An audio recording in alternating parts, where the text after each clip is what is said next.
මේන ජනකාන්ත මිනිහෙක් ලෝකේ ඉන්න. උඹලා දන්නේ නැති වුණාට. වර්ජින් ගෲප් එකේ CEO. ඒක අර දොරමඩලාකරණය වෙලා තමයි සිංහලට එන්නේ. ආත දැන ගන්නවා මු හොරකම් කළා තමයි කියලා. පයින්ුත් ගහලා ඉවරලා. අර මං කියන රිචඩ් බ්‍රැන්සන් කියලා හදෙක් ඉන්න.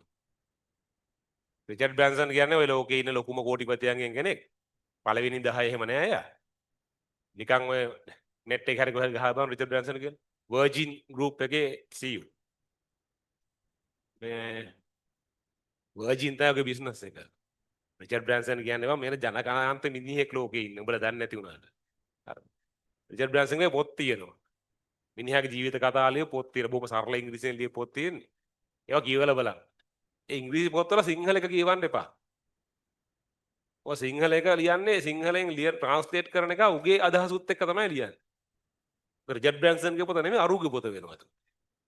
ඒක අර දොරමඩලාකරණය වෙලා තමයි සිංහලට එන්නේ. මේ ඒකෙන්ද සිංහල එක කියවන්න එපා. ඉංග්‍රීසි එකම කියවන්න.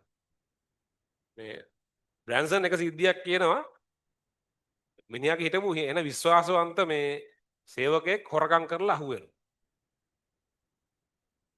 එන විශ්වාසවන්ත ටිකක් ලොකු පෝස්ට් එකකට වෙක හොරකම් කරලා අහුවෙනවා. බ්‍රැන්සන්ගේ සිද්ධිය වෙච්ච ගමන් මතක් වෙනවා කියලා කියනවා පොඩි කාලේ රිචඩ් බ්‍රැන්සන් පොඩි කාලේ මේ ඉස්කෝලේ ඉවරලා ගෙදර එන ගමන් ඔය කඩේකට ගිහිල්ලා ඉවරලා කඩේ මොන හරි දෙයක් ගන්න ගමන් ඌ චොක්ලට්ද මොනවද හොරකම් කරන් එනවලු. මේ හැමදාම කඩේට යනවා මොන හරි ගන්න. ඒ ගන්න එකට අමතරව හොරෙන් චොක්ලට් එකක් අරන් එනවා. ඔක දිගටම වෙලා අන්තිමට අහුවෙනවා. අහුණාට පස්සේ කඩේ එක එනවා ගෙදර. කඩේ එක ගෙදර ඇවිල්ලා තාත්තට කියනවා. තාත්තට කිව්වම මේ තාත්තා දැන ගන්නවා මු හොරකම් කළා තමයි කියලා. තාත්තා කරන්නේ රිචඩ් බ්‍රැන්සන්ට එන්න කියලා කඩේ අයිතිකාරයත් ඉන්නවා. පොඩි එකාටත් එන්න කියනවා. එන්න කියලා කඩේ කාට කියනවා මේ මම වාගේ අලාභ ගෙවන්නම්. නමුත් මගේ පුතා හොරකම් කරේ නැහැ කියලා මම ඉතා හොඳින් දන්නවා. එයා එහෙම කෙනෙක් නෙවෙයි. එයා එහෙම හොරකම් කරන කෙනෙක් නෙවෙයි. එහෙම එයාගෙන මාර හොඳ තරසහතියක් දීලා කඩේ කාගේ පාඩුව ගෙවලා යවනවා. රිචඩ් බ්‍රැන්සන් කියන එහෙම තාත්තා මාව විශ්වාස කරනවා කියන එක එහෙම අර පිටමිනිහෙකුට කියනකොට මට තවදුරටත් හොරකම් කරන්න බෑ. ඒක තමයි තාත්තගේ පර්සනැලිටි. ඊට පස්සේ ඌ වැඩි නැවැත්තුවා කියලා. එයා ඒකම තමයි අර සේවකයාට කරේ කියලාත් කියනවා. ඒක ඒ මොකද්ද කරේ කියලා කියලා නෑ ඒක. මේ ඉතින් අන්න එක තමයි වැඩි.